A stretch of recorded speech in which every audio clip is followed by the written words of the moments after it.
Hi ஹாய்ஸ் welcome to our channel. இன்றைக்கி வந்து சண்டே இல்லையா, எனக்கு வந்து சிக்கன்னா ரொம்ப பிடிக்கும். எங்கள் அம்மாட்ட சிக்கன் கேட்டேன், அதனால் எங்கள் அம்மா சிக்கன் கிரேவி செஞ்சு தரேன்னு சொன்னாங்க. வாங்க எங்கள் அம்மா செய்த பார்க்கலாம். ஃபஸ்ட்டு ஒரு கடாயில் வந்து எண்ணெய் ஊற்றிக்கலாம். அதுக்கப்புறம் வந்து சோம்பு போட்டுக்கலாம். அப்புறமேட்டு கருவேப்பிலை போட்டு அது நல்லா பப்ளாக வருது. எனக்குலாம் பயமாக இருந்துச்சு வீடு எடுக்கிறப்ப. அப்புறமேட்டு கொஞ்சம் கொஞ்சம் பொடியாக நறுக்குன்னா வெங்காயம் போட்டுக்கலாம். அந்த வெங்காயத்தை கொஞ்சம் நல்லா வதக்கி விட்டுட்டு அது நல்ல ஒரு கலர், அதாவது ஒரு ப்ரௌனிஷாக வரும்போது நம்ம எடுத்துக்கலாம். நல்லா இது வதங்கட்டும்.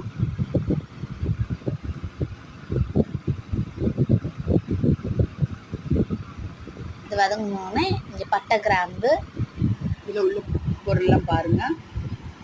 காஞ்ச மிளகாய், கிராம்பு, பூண்டு, தேங்காய் பல், அப்புறம் சோம்பு, கொஞ்சம் மிளகு, இதெல்லாம் நீங்கள் போடணும். இது பாப்பாவுக்கு சொல்ல தெரியாதனால இதை நான் சொல்கிறேன்.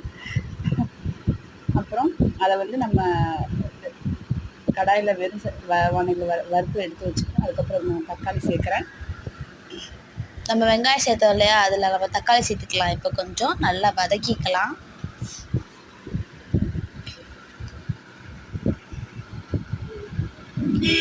வதக்கினோடனே கொஞ்சம் மஞ்சத்தூள் போட்டுக்கலாம்.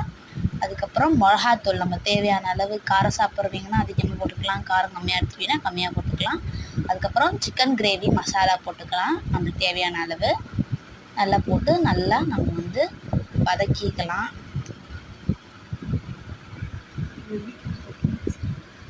தேவையான அளவு உப்பு போட்டுக்கலாம். அது நல்லா வந்து வதக்கிக்கலாம். அது கரெக்டாக அந்த உப்பு எல்லாத்தோட கலக்கணும் இல்லையா, நல்லா வதக்கிட்டு நம்ம அந்த ஜாமான் காமிச்சோம் இல்லையா, அதெல்லாம் வந்து மிக்சியில் போட்டு அரைச்சிக்கலாம். அதில் கொஞ்சம் தண்ணியும் கூட ஆட் பண்ணிக்கலாம் மிக்சியில் அரைக்கும் போது. இப்போ நம்ம வந்து வதக்கி வச்சதுக்கு அதில் வந்து சிக்கன் ஆட் பண்ணிக்கலாம். சிக்கன்னு அந்த கிரேவி அதெல்லாம் நல்லா வந்து நம்ம வந்து வதக்கணும். அதெல்லாம் நல்லா மிக்ஸ் பண்ணிக்கணும். இப்போ வந்து நம்ம மிக்சியில் வந்து அரைச்சதை வந்து இதில் வந்து ஆட் பண்ணிக்கலாம். நம்ம வந்து மிக்சியில் அரைக்கும் போது கொஞ்சம் வாட்டர் ஆட் பண்ணிடணும். அது அப்படியே சட்னி மாதிரி இருக்கும், அதை கொஞ்சம் அப்படியே ஆட் பண்ணிக்கலாம்.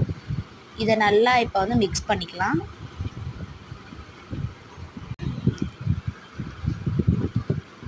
இதில் நம்ம கொஞ்சம் வாட்டர் கூட ஆட் பண்ணிக்கலாம்.